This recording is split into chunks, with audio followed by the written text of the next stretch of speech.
Welcome to Ether Muse AI, where the ethereal meets the innovative. Unlock the potential of artificial intelligence as your creative partner as we navigate the future of art, music, and technology with Chibi AI and more.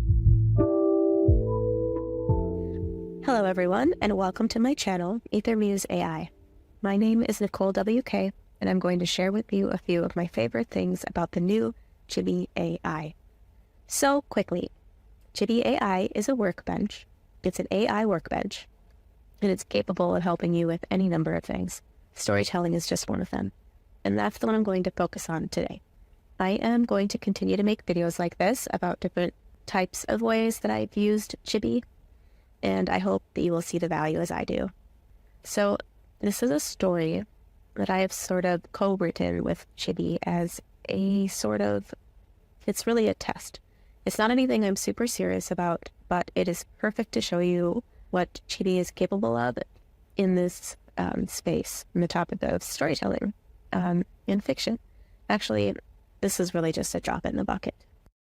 The best thing about this program is that it's 100% customizable to you and how you work. It doesn't try to guess at what the best way to work is.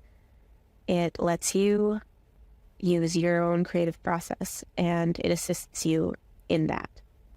It's limitless. It's incredible. I have yet to find something that I haven't been able to do when it comes to writing content and creating content.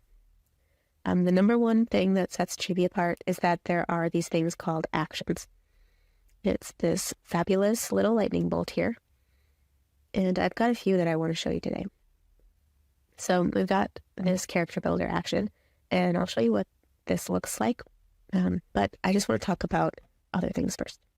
So I use this character builder action to come up with my main characters in this story.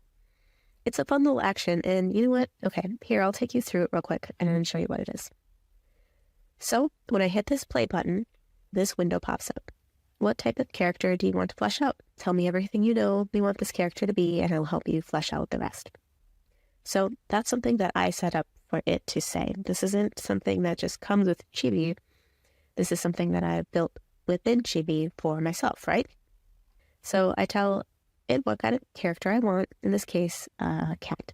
My cat's currently trying to lay down on my legs and pin me down. He's very happy, but only when he lays down. Now let's pick a name for the cat. So this is actually set up to be for people characters. So Henry Davis cat will have to do for a name. All right. Appearance: large, hefty cat with a plush black and white coat. How did they know he's black and white? When he lays down, his weight becomes especially noticeable, causing him to appear even more massive. He's a solitary cat. He does not have a profession. This is wonderful, and I'm so glad that we did this. Okay. Henry Davis enjoys lounging, taking naps. Henry Davis is a Taurus sun, Cancer moon, and Pisces ascendant. And okay, a cat would be a Taurus by default. I think it's perfect, really. Okay, continue. So what's cool about that is a lot of things. Okay, here's an action. Wait, no, character builder. All right, so we went through and asked it for input. Here's a little placeholder to ask it about the character. It's basically there to remind me what I'm supposed to put in this box when it pops up. Name options. This is a sort of template, a prompt. Given some character info, provide 5 first and last name options, which is why it gave me a first name and last name for a cat, because I told it to. Avoid cliche names. And this is the output that I wanted. First name, last name. I wanted it to get 5 of them, all in a row like this, so they're each on a new line, so that it would show up within this awesome little picker task, which is what brought up the different names to choose from. Okay, and then here we go. It says character info from task 1. This is task 1, so it's pulling the character info from that task. Now, this, as you can see by the icon here, this is a similar task to this other one.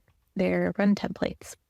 says, given some character info and a name, write a concise character description consisting of the following: appearance, family profession, personality, goals or dreams, challenges, and big 3 astrological signs. And I want the signs to be based on the previous description, which is this, because when I was testing this, it wasn't always really aligned with the description of the character. And then I've got character info from task 1, because that's why I gave it certain instructions. So the character name from task 3 that I chose is here, and then it will give me character description. Okay. Then it pauses for me to review, and that's what gave me that window that showed me the character description to look at and approve of, right? You might be wondering, okay, well, where the heck did it go? Well, I had it set up to go to a memory field, and I will show you that in a moment here. So we've got a memory label. It says from task 3. That means that it's going to put the name that I chose in task 3 as the memory label. And we'll turn the memory on. So now this turns green. That means when I'm typing in the story over here and I'm using AI to help me write, Chibi is going to understand this character of Henry Davis the cat. And here is the description of Henry Davis. And you know what? Maybe he gets to be in the story. Kind of like the idea that maybe Bennett has a cat. He's grumpy, so I feel like grumpy guys need cats, right? Okay, now let's go back to our story. This is a story about a woman named Ellie and a man named Bennett. It's just a trope. It's a tropey meet cute story. We got the sunshine one and the grumpy one, like Kitty and Red Foreman in that 70s show. You know, she spills coffee on him. He's all grumpy. He works at a bookstore. She works for a lawyer or something. It's been a while since I visited this story. So you know what? Let's go find out more about Ellie and Bennett. So right here, we've got global variables. I have these character descriptions that I created with that character builder that I showed you, and I saved them as variables so that I can use them again. So here we go. We've got Ellie Marquette. She carries a brightness in her hazel eyes that suggests a mind perennially swimming in hopeful thoughts. Okay, so that's a little flowery, but it's fine. Maybe you like flowery. I like flowery sometimes. Sometimes I like to cut the flowers, though. It talks about her family. She's an assistant to a high-powered lawyer in New York City. She's very optimistic and positive. She wants to make a big difference in the world, okay? She's the sunshine one. We've got her astrological signs listed here, and yeah, okay, that's Ellie. So we're going to break this down some more. We've got Bennett. He's a ruggedly handsome man. He's around books all the time. His hair's kind of messy. Wears jeans and a button-up shirt with rolled-up sleeves, right? He's just like a beefcake who works in a bookstore. What's not to love? All right. He owns Caldwell's Corner Bookstore and has a personality like a book with a tough-to-crack spine, okay? There's challenges, astrological signs, yada, yada. I've also got summaries of the first 3 chapters, which I used this chapter summary action to write. And I'm going to show you how I did this really quick here too. So basically what I do is I select the text of the chapter and I run this action, which as you can see, summarizes the chapter into 3 concise paragraphs. Now, we never trust the AI, so we always review the output. And then it asks me what chapter it is, because it doesn't just know anything that I don't tell it because I'm its God. That's a joke, don't get mad at me. So I tell it what chapter it is, and then it sets the title of the variable, E plus B : from task 3, which is this chapter I labeled in the action. So as you can see, when we go back over here to global variables, we have E plus B chapter 1 summary. So with that, we've got 3 paragraph summaries for each chapter. The reason I put these here is because sometimes you don't want to have the AI looking back at a document of 50, 500 words, right? That's a lot of context and a lot of tokens that it's sending every time. And the more you give it, the more likely it's going to start getting things wrong. It's just the nature of these things right now. So when we use these small groupings of information, we are giving enough information about what's happening in our story, but not too much. And it's still going to help you stay on track, even though it doesn't know every fine detail. The point is not for the AI to write everything for you anyway, right? It's for the AI to assist you and to know enough about what you're doing to actually assist you in a way that's helpful and not just like a pain in the butt that you fight with and stuff all the time, right? If you're used to ChatGPT or basically any other sort of chat interface or other AI programs or even the old Chibi, sometimes you find yourself like, why doesn't it just know what I'm talking about? I wish I understood more about what's happening in my story so far or whatever, right? So this is a good way to make that work. So what I'm going to do is I'm going to take this and I'm going to go into this memory field here and write Ellie. I'm going to type Ellie. I forgot her last name. Oh my gosh. Okay. Hello, it's right there. Anyway.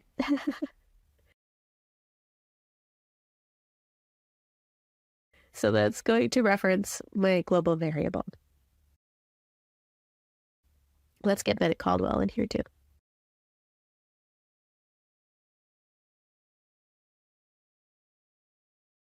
Okay, now basically when we are working within our document, Chibi will be able to reference this.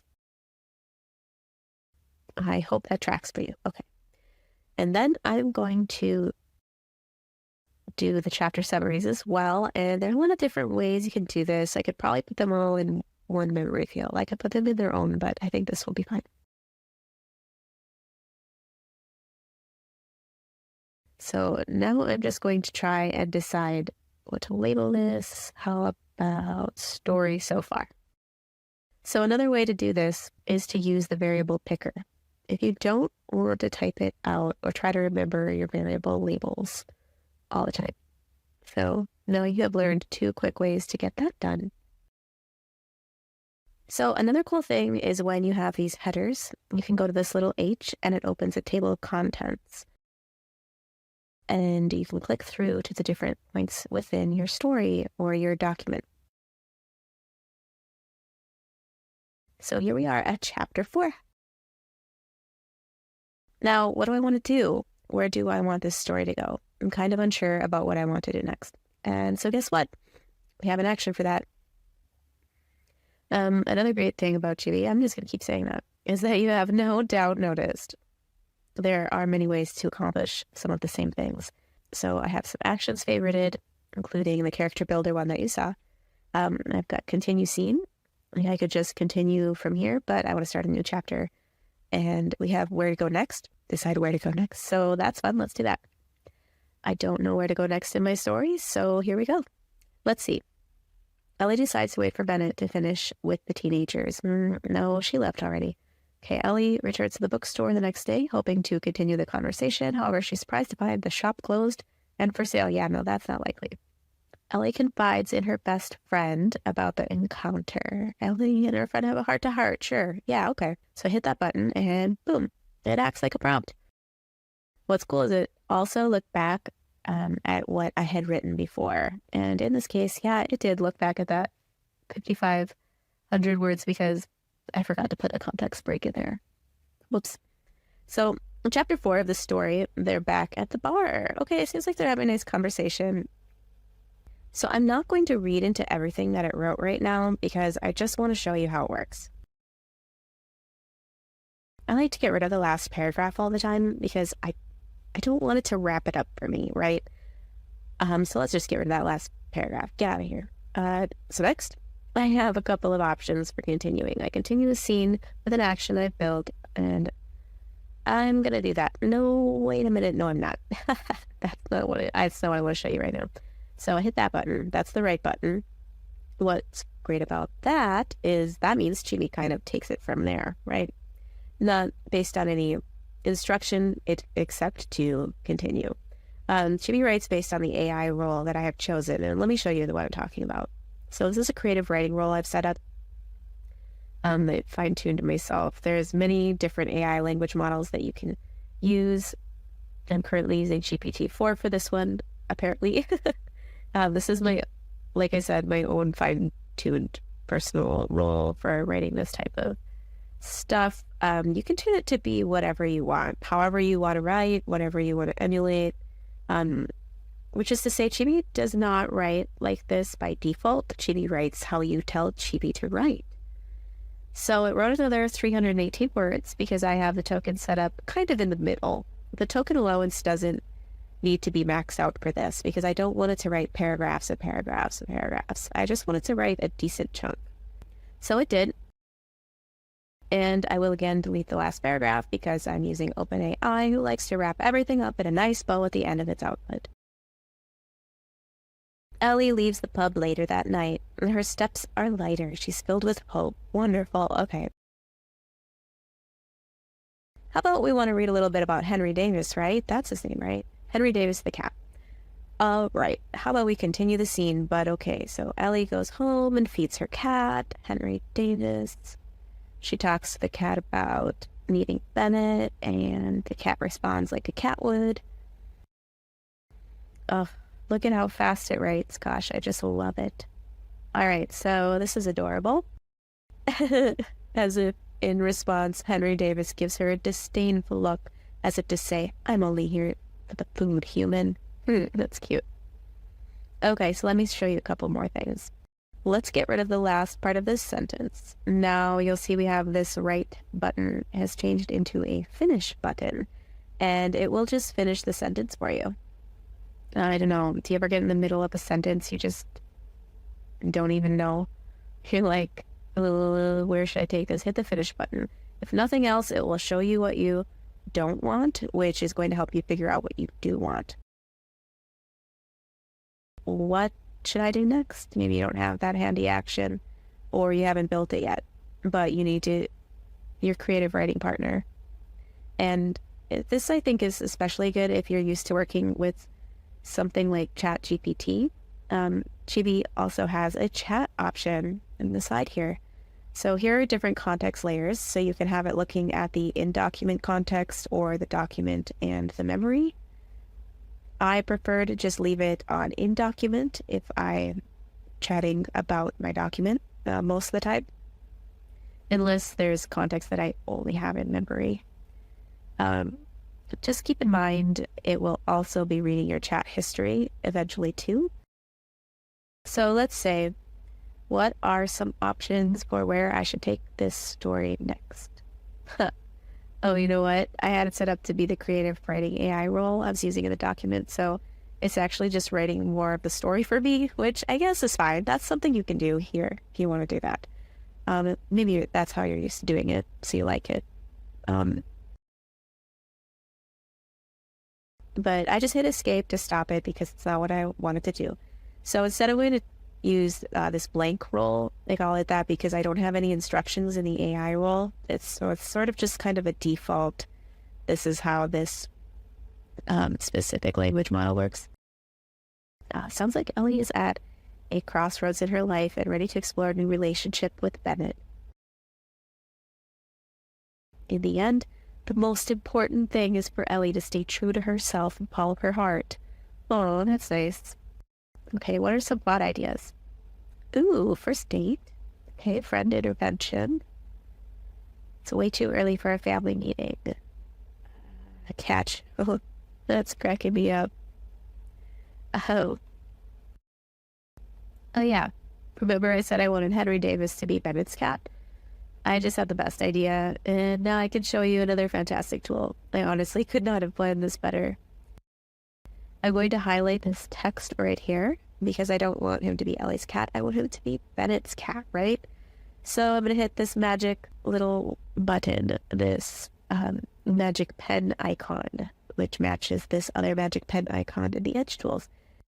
So I took this text and it shot it over here into the prompt and rework box, and it's asking what I want to do with it. What I want to do is rewrite so that it is Bennett at home talking to Henry Davis the cat about meeting Ellie instead of Ellie talking about meeting Bennett, right?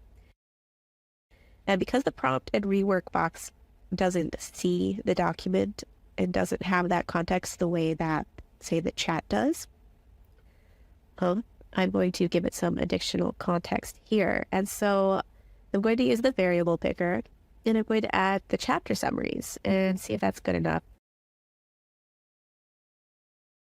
So let's try it.